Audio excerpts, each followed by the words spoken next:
On December 13th, I received my spironolactone, which is a testosterone blocker, and my estradiol, which introduces estrogen. And instead of just taking the pills immediately upon receiving them, I read the instructions like a fucking nerd, and then I held both bottles in my hands, just sort of filled with a childlike wonder at what was going to happen to me. And after I took those 2 pills that first day, I just went back to bed and laid there, just too excited to go back to sleep, being hyper aware of my body and mind, trying to keep an ear out for any changes that could be happening. But no joke, the second night that I placed the estradiol under my tongue, I don't know if it was just residual muscle memory from truly so many years of taking too much acid. I felt high. Like, I saw vapor trails very briefly following my fingers, but that was the strongest effect I felt that night. The next night, however, was far less promising because I decided to take both my spironolactone and my estradiol, only to realize once the spironolactone was this far down my throat that I had already taken my dose of spironolactone that day, and I am not supposed to take 2 doses of spironolactone, and oh my god, I'm going to die. A scant 48 hours into taking HRT.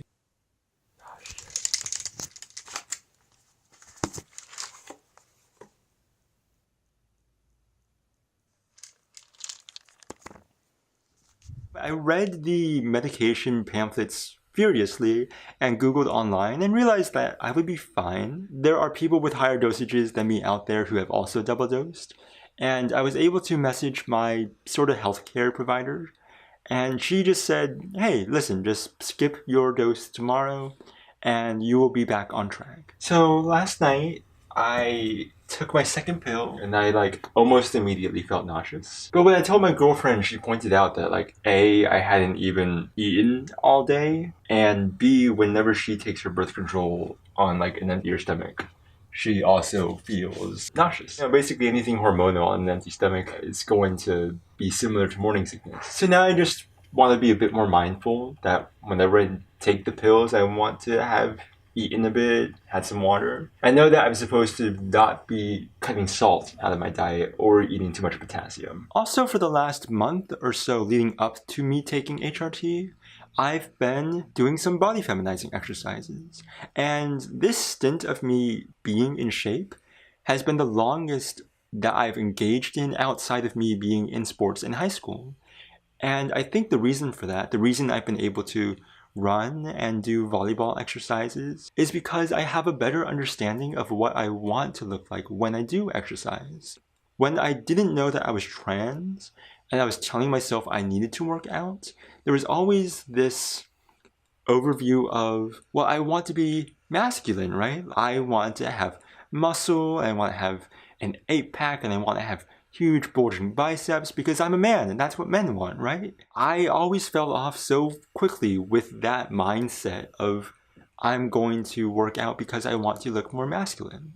But now that I know for sure what I do want my body to look like and that I want to look more like a woman, I've been more motivated to work out because I actually have a clearer understanding of who I want to look like and who I want to be once this process has started to take shape. I do what I wanna do when I wanna do it. But you got the bags to prove it.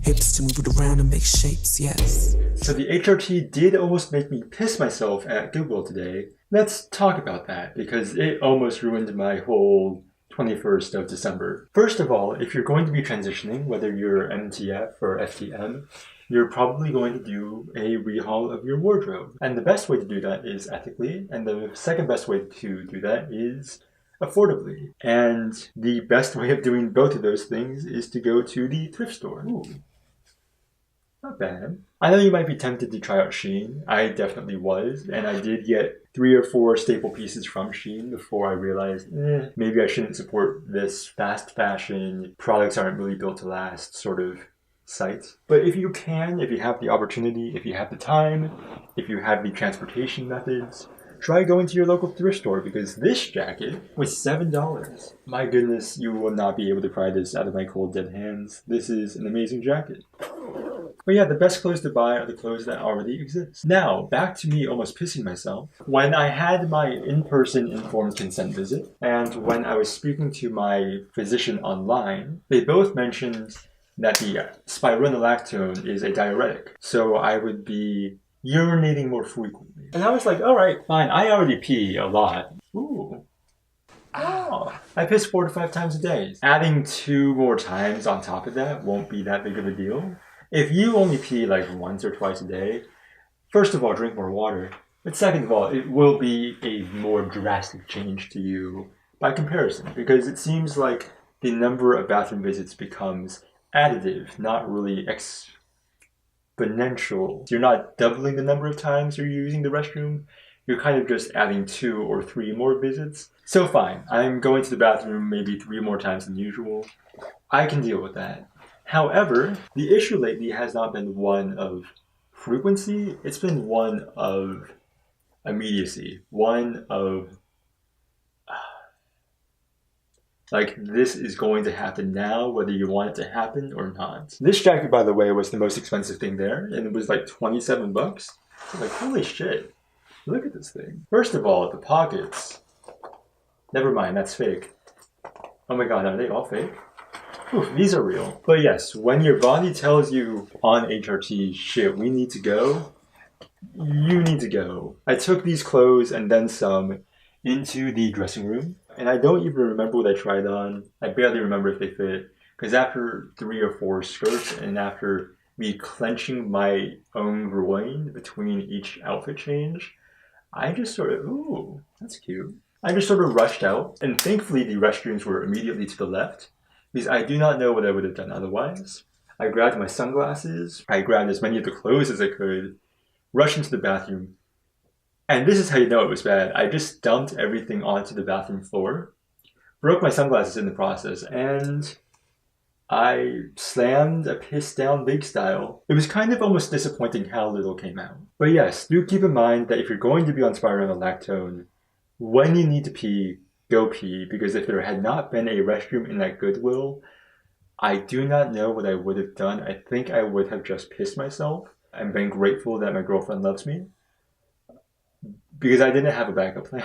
Here is a detail that I won't be able to get any footage for. It's now day 11, it's December 23rd, so 2 days till Christmas, exciting. It's been like 5 days since I've woken up with morning wood. I actually thought it would take longer for this change to start happening, but even like the first day it happened, I remember waking up and being like, it doesn't feel like my penis was doing stuff during the night. Now, if you're MTF and you don't really care about keeping your penis, you know that you're going to get bottom surgery, then good, just don't use your penis. Your penis will shrink, but you're getting rid of it anyway. But if you're MTF like me and you want to keep your penis, then what my physician recommended was basically use it or lose it. And she basically prescribed masturbation or sex 3 times a week, which I have been keeping up with. Aside from that, I've definitely been looking at myself in the mirror a lot more lately. Even before I was on HRT, sometimes I would pass the mirror and I'd be like if I flipped my head quickly enough, I'd be like, oh, that was a girl. Like, oh, I could have sworn I saw a girl. And I'm really proud of like what the body feminizing exercises have done for me. I was already very twinky, but now I definitely feel more comfortable looking at myself in the mirror. But yeah, that's my update for Christmas Eve. And now I've completed my 2nd week of HRT and am now in my 3rd. And I can say definitively that I am definitely a bit more emotional than I used to be. Within the last month, I could say that I've cried or been moved to tears more often than I have within the previous 4 or 5 months before that. And it could truly be that this version of me now has a better understanding of who I am as a person, and I'm now viewing stories and watching movies with a different lens.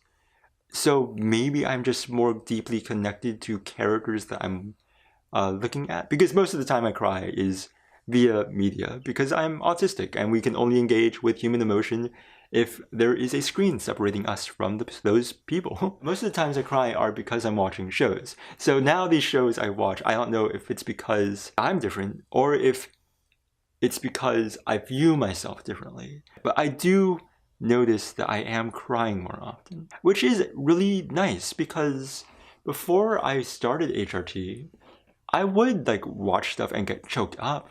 And I could feel tears start to spring to the corners of my eyes. I could feel my throat tightening. And I would want to cry. I would wish for that release.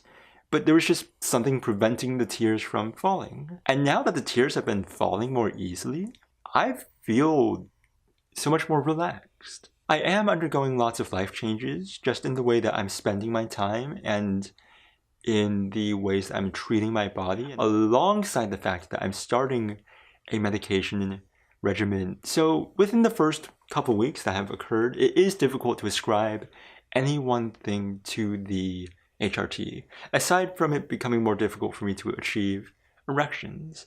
Although I wouldn't say it's difficult for me to achieve erections, I just don't wake up with them anymore. My girlfriend purchased me some eyeshadow, so I'm going to be experimenting with makeup, although I do want to show up mostly natural, or at least have footage where I am natural in these videos, just so you can actually see what the HRT is doing. But I do want to start feminizing myself more, because you don't have to wait for the medicine to do everything for you. You can definitely take steps on your own. And speaking of that, I do want to start eating more because I've been underweight my entire life. While I do enjoy the twink body it has given me, for the purposes of transitioning M to F, the vast number of changes that occur are fat redistribution and not fat creation. Just by being on HRT, I'm not going to develop breast or develop hips. It sounds like, from what I'm understanding,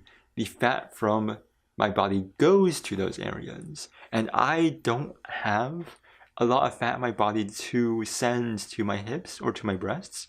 And trust me, I want a nice rack, but the eating more plan clashes directly with the fact that I'm wearing Invisalign, and I have to wear Invisalign 22 hours a day, which I don't think I've ever done.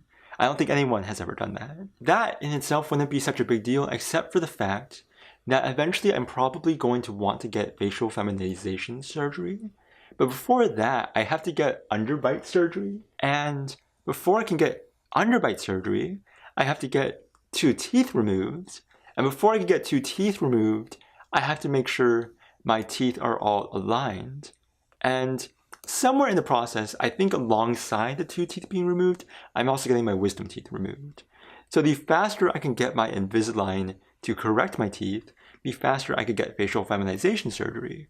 But the more often I'm eating throughout the day, the slower that will take. But at this point in my HRT journey, about I think 16 days into the process, the embracing of more feminine aspects, of dressing more feminine, wearing makeup, trying to do some voice training, has been a greater change than the HRT itself. But I think knowing that I wanted to take HRT helped me make the decision to start dressing more feminine and to accept more feminine aspects of myself. Oh, has it changed my libido? I was never a super sexual person to begin with.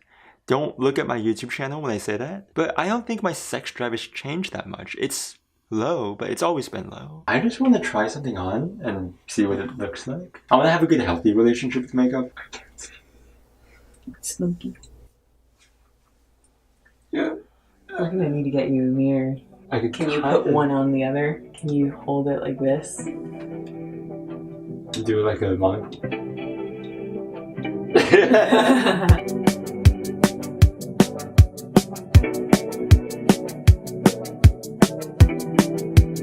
So I was pulling this shirt on over my head, and I accidentally grazed my right nipple. I was like, oh wow, that felt like it hurt a lot more than it should have. But then I realized, oh, it's the nipple that my cat kind of scratched.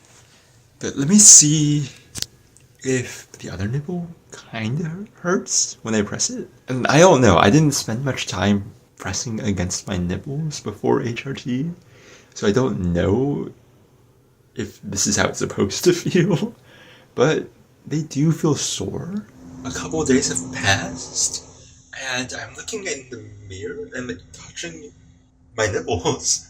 They're definitely puffy. It's day 29 of being on HRT, and something funny I've realized as I've been editing and filming as I go along is that because of my inconsistency with my voice training, it sounds like I'm going through puberty throughout this entire video, which is really funny because I actually missed voice puberty as I was growing up. I went to bed in 6th grade with a little boy voice, and then I woke up and my voice had dropped to this overnight. But yeah, my nipples are definitely puffy, which is very exciting. I am really excited to have breasts. I wore a crop top to BJ's with my girlfriend, and there was a bug bite on my chest, and I kept like reaching under my shirt. I kept thinking, like it feels like there should be boobs here. And then the very next day, my nipples started to become sensitive.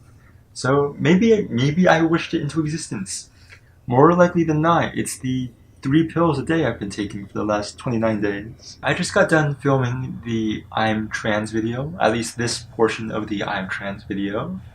And I'm pretty much coming up on the end of this video as well. Day 29, I definitely feel more comfortable with myself. I definitely love being naked. It's winter right now, which is a bad time to realize that one is trans because winter fashion is so much more complex and different than summer fashion. If I came out in the summer, I would just be like, okay, skirts and crops, I'm great. But because it's cold, I have to layer, and layering is so hard. To dress warm, I usually have to dress mask, and that kind of makes me sad. Just because I've been dressing mask my entire life. I've finally discovered who I am. Let me dress like a feminine person. Alright, so it's officially been a month. It's January 13th. And wait, are you not gonna do this? No. I love you.